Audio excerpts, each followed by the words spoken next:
All right, folks, welcome back to the Crisis Report. It is August 25th, 2025.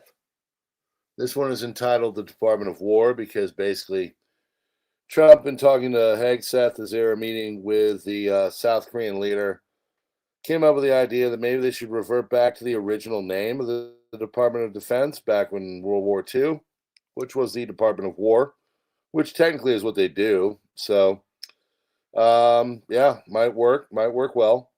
But other than that, a lot of other stuff going on. We are doing the crisis report alerts during the day, so hopefully you're checking those out and getting them. If you are not, do try to put the notifications on. It does help. Well, no, it doesn't, but it would just do it. Just put them on if you can. We are brought to you by Augusta Precious Metals. So if you are into possibly putting your gold and silver or putting your money into IRA into gold and silver, this is one of the highest rated companies out there, touted by places like CNBC, and we've partnered up with them. So if you were possibly into doing such thing, that would be the group to do it. So there's a link in the description if you'd like to check them out, do a little bit of an informative. They tell you all about it. And then you say yep or nope, and then you move on with your life. So, all right. All right. Well, let's get going on with the information. This one isn't going to be super long. But we started the day off with a little bit of a double tap from Israel. And from there, things have been tapping right along. So, don't have a lot of information of that, but supposedly 4 journalists were taken out, one of which was NBC, and I think another from Al Jazeera, another from Reuters, and then one more I can't remember. So, but yeah, a lot of people really unhappy with all this. And again, not a great look for Israel. So we'll see what they do. Anyway, okay, great. Looks like they've at least told my mods and our members. So we are going to get started now. The Or Crisis Report for ARC. Thank you, bud. August 25th, 2025. Let's get started. Trump says South Korea is raiding churches and went into a U.S. military base and got information, adding they probably shouldn't have done that. No, they shouldn't. Trump says he will back up a European security guarantee to Ukraine, which so far includes deploying European troops. F-16 fighters from NORAD intercepted a Russian aircraft in the Alaskan Air Defense Identification Zone for the 3rd time in a week. Trump says he'll allow 600,000 Chinese students into the U.S. Like no more about that. U.S. House Oversight Committee issues a subpoena to the Epstein estate for unredacted documents, video surveillance, and communications in its possession, custody, and control. Sex crimes committed by foreign nationals in the United Kingdom have increased by 62% in 4 years. Gosh, I wonder what it is that is making those numbers rise. U.S. stock valuations have reached their highest level on record. This one you need to listen to. Surpassing the dot-com bubble and the 1929 peak before the onset of the Great Depression. Trump administration outlines plans for a 50% tariff on India in a draft notice over Russian oil purchases, addressing threats to the United States by the government of the Russian Federation. Trump and RFK are allegedly planning to ban the Rona jab within months, according to Newsweek. Trump has fired Lisa Cook from the Federal Reserve Board of Governors for deceitful and potentially criminal conduct. She supposedly lied on a couple of mortgage applications. U.S. President Donald Trump considering to rename the Department of Defense to the Department of War. reviving its pre-World War II name.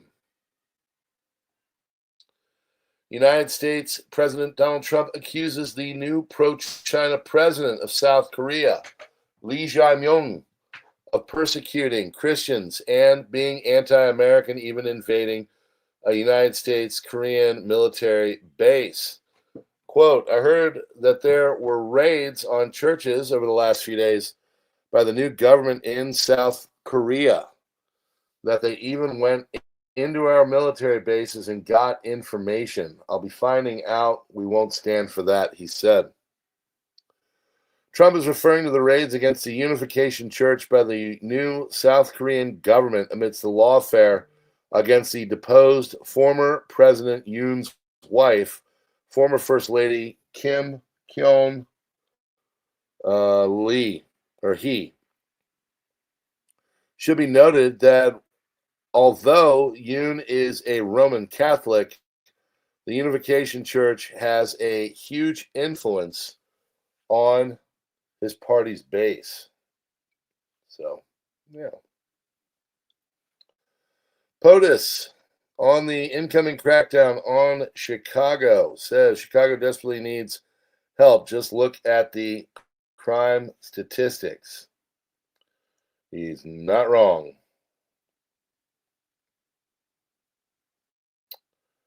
There we go. Sorry. Getting some info in the background. POTUS, Donald Trump street on the arrest of 439 illegal alien criminals in D.C. as part of a White House action to clean up crime.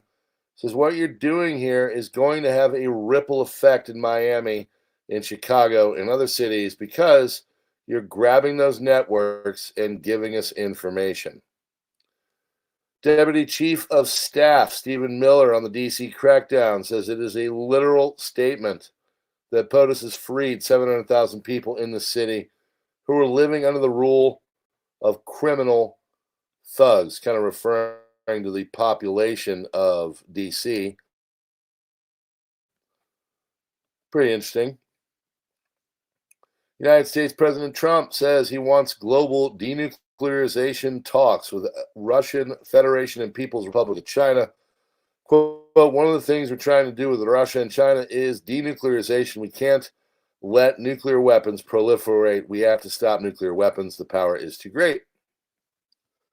Reporter asked about a possible anti-crime crackdown on red Republican cities, to which Trump said, would you consider sending the National Guard into red cities that are also seeing high crime? Trump said, sure, but there aren't that many of them. If you look at the top 25 cities for crime, just about every one of those cities is run by a Democrat, and he's actually correct. Strange correlation. Asylum seekers in the UK claim to feel unsafe following widespread anti-migration protests. I have an idea. Why don't you go back to where you came from? What about that? Thought about it? Maybe go back to Syria or Middle East, wherever the heck you're from. Maybe I bet it's safer there. Maybe it's not. Trump says he'll call me the president of Europe. Okay. Trump is the president of Europe, folks. U.S. military on Sunday intercepted a Russian spy plane flying in international airspace off Alaska, marking the third such instance in less than a week. Cracker Barrel admits it could have done a better job after backlash over the new logo. We, of course, covered that one over on the old PrepperNow, if you'd like to see it. Their response is weak and not really an apology. It's kind of, as many people pointed out, a hashtag deal with it. See where it goes. U.S. Attorney General Pam Bondi on Sinaloa cartel co-founder Ismael El Mayo Zambada, his guilty plea. Quote, he will die in a U.S. federal prison where he belongs. I like that. I like that a lot. Venezuela sends 15,000 troops to the U.S. border, to their border, because of U.S. warships approaching, according to Bloomberg. So, yeah, they're sending them within the country of Venezuela because they're worried about these amphibious response groups with ARGs. Oh, hold on. There we go. There we go. Sorry.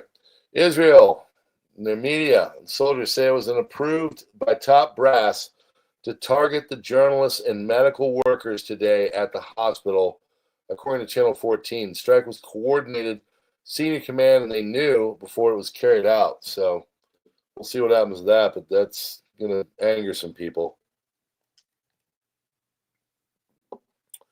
After being forced to return to Naval Station Norfolk in Virginia to wait on Hurricane Aaron, two Iwo Jima amphibious ready groups, or ARGs, consisting of the USS Iwo Jima and USS Fort Lauderdale and USS San Antonio, have finally departed for their deployment in the southern Caribbean Sea off the coast of Venezuela. There, they will join the Arleigh Burke-class guided missile destroyers USS Sampson, USS Gravely, USS Jason Dunham, who have already arrived in the U.S. Southern Command's area of responsibility. Trump threatened to send in the troops to Baltimore on Sunday after Maryland's Democratic Governor Wes Moore invited the president to take part in a safety walk in the city. It's not safe. Indian manager at Walmart has fired 1,200 employees and then replaced them with Indian subcontractors, earning over 120,000 USD daily from the scheme. Subcontractors were hired through the H-1B visa system. Walmart didn't disclose the name of the manager, but it did mention the incident happened in the company's global tech division, which happens to be led by Suresh Kumar, an Indian citizen. Israeli strikes on a hospital in Gaza are intolerable, and Israel must respect international law, according to Macron. Germany just locked in a €9 billion deal for Ukraine. German Finance Minister and Vice Chancellor Lars Klingbeil told Zelensky in Kiev, "We will provide Ukraine with €9 billion in annual support over the coming years. Eat the bugs." Germany charged a U.S. defense contractor with spying on China, or spying for China. Spying for China. That's right. Prosecutors say Martin D. offered Beijing U.S. military secrets while working at a base in Germany. Is now facing trial for particularly serious espionage. Pesticide liability shield. Why, what's that? Well, legislation has passed in 2 states, being rushed through legislatures in 7 others, which would create a pesticide liability shield. Liability shield operates just like a jab liability protection enjoyed by pharmaceutical companies. If something goes wrong, you can't be held accountable. Also applies to the genetically engineered microbes described here. There's a little link in the old Substack. So the name is a bit misleading. It's more of a biotech liability shield. Understand that with the shield in place, big ag companies could knowingly do exactly what other big pharma companies were caught on hidden camera admitting, develop things, and then it goes from there. You can read the rest on Substack. Russia officially withdrew from the European Convention Against Torture. Corresponding resolution has already been signed. And Russian Foreign Minister Sergei Lavrov interviewed with NBC on August 24th. Lavrov stated that Ukraine can only exist if it gives up territories annexed by Russia and allows the people in those regions, whom Moscow considers culturally Russian, to be part of Russia. He accused Kiev's leadership of aiming to exterminate Russian culture with Ukraine. Lavrov questioned the legitimacy of the Ukrainian President Volodymyr Zelensky, calling him a de facto head of the regime whose constitutional mandate has expired. He said Russian President Vladimir Putin is ready to meet Zelensky only if a legitimate figure can sign an agreement. Lavrov denied Russia's targeting civilian targets or areas, claiming all strikes are aimed at military and defense-related targets. He also rejected the use of the word invasion, framing Russia's military action as a, quote, special military operation, end quote, to defend Russian-speaking populations. Regarding peace negotiations, Lavrov emphasized that any talks involving top leaders must be very carefully prepared and that future security guarantees for Ukraine must consider Russia's fundamental interests. He expressed skepticism about Western peace proposals and blamed Western countries for derailing earlier peace efforts. Lavrov reiterated that Russia wants peace, but insists on its security needs being met and on recognition of the territories of Russia as it controls. He also criticized Ukraine and Western countries for escalating conflict and military buildup. So that, my friends, is your crisis report for August 25th, 2025. Maybe you could give it a like Jensen Sarpy did. Love to have you on there. Substack is growing. Other places are growing. Strange. We're on Twitter, mine, Gab, X, True Social, Substack, and then, of course, Locals and Subscribe Star. We hope you will keep coming back for more. We'll have another Crisis Report alert in the afternoon. Please join us then. Share this out. Tell your friends about all that we're doing here. All right? God bless you all, and we will see you on the next one. Have a great night, folks.